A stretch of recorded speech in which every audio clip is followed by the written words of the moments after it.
Hi hello how are you. This is me Savita Mishra.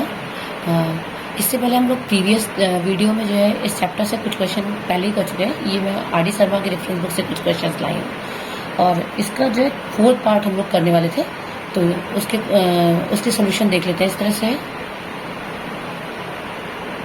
तो solution इस तरह से मैंने पहले ही बताया था कि जब भी हम लोग को nth टर्म निकालनी होती है ना, जैसे पिछले वीडियो में मैंने निकाला था, एक बार फिर से बता देती हूँ कि क्वेश्चन कह रहा है कि write the first 5 terms of each of the following sequence whose nth terms are. यहाँ पे जो nth टर्म्स गिवन है इसके फर्स्ट 5 टर्म्स में निकालने हैं।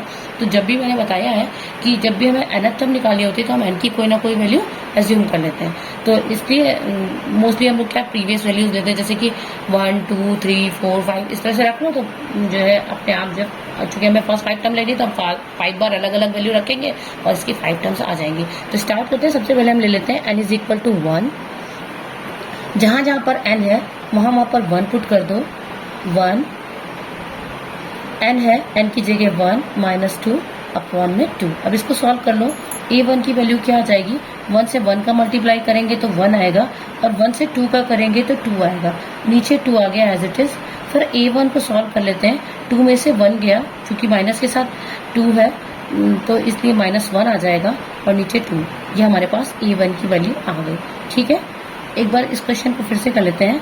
an, क्योंकि हमें इसकी 5 टर्म्स चाहिए तो इसको हमें कम से कम 5 बार राइट करना पड़ेगा इसकी टर्म्स निकालने के लिए, और हर बार n की वैल्यू को कुछ और ही पुट कर लेते हैं। तो अब इस बार हम लोग n बराबर 2 ले लेते हैं। ठीक है, 2 लिया है तो फिर से वही कर लेंगे।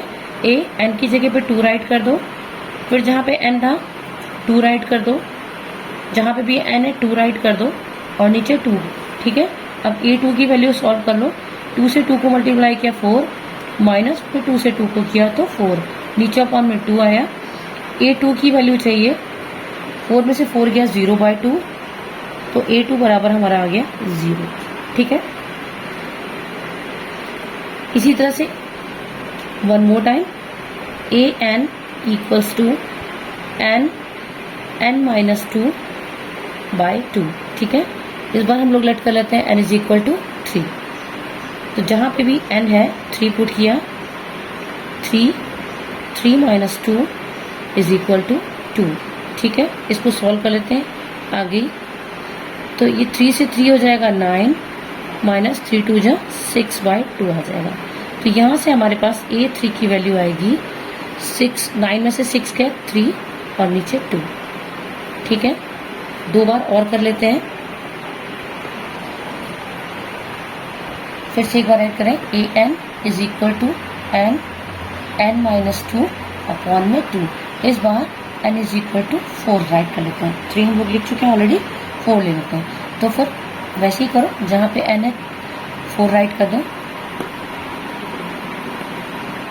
4 बाहर भी 4 माइनस 2 अपॉन में 2। ठीक है, a4 की वैल्यू सॉल्व कर लो। 4 4 जा 16, माइनस 4 से 2 को किया 8 अपॉन में 2।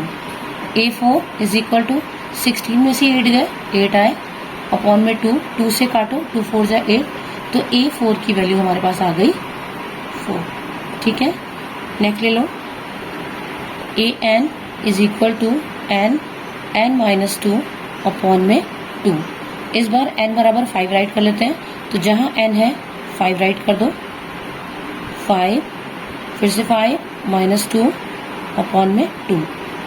तो a5 की वैल्यू हमारे पास क्या आ गई, 5 को 5 से किया तो 25 माइनस 5 2 जा 10 अपॉन में 2। a5 हमारे पास आ जाएगा 25 में से 10 गया 15 अपॉन में 2। ठीक है, फर्दर सॉल्व नहीं होगा तो यहीं भी छोड़ देते हैं। इस तरह से हमारे पास इसकी फर्स्ट 5 टर्म आ गई। सबसे पहली टर्म आई हमारे पास -1/2, सेकेंड टर्म आई 0, थर्ड टर्म आई 3/2, फोर्थ टर्म आई 4 एंड फिफ्थ टर्म आई हमारे पास 15/2। ठीक है, अगले क्वेश्चन में भी आपके पास कुछ इस तरह के सवाल लेकर। तब तक के लिए बाय बाय। वीडियो पसंद आए तो लाइक करना, सब्सक्राइब करना। Till then bye.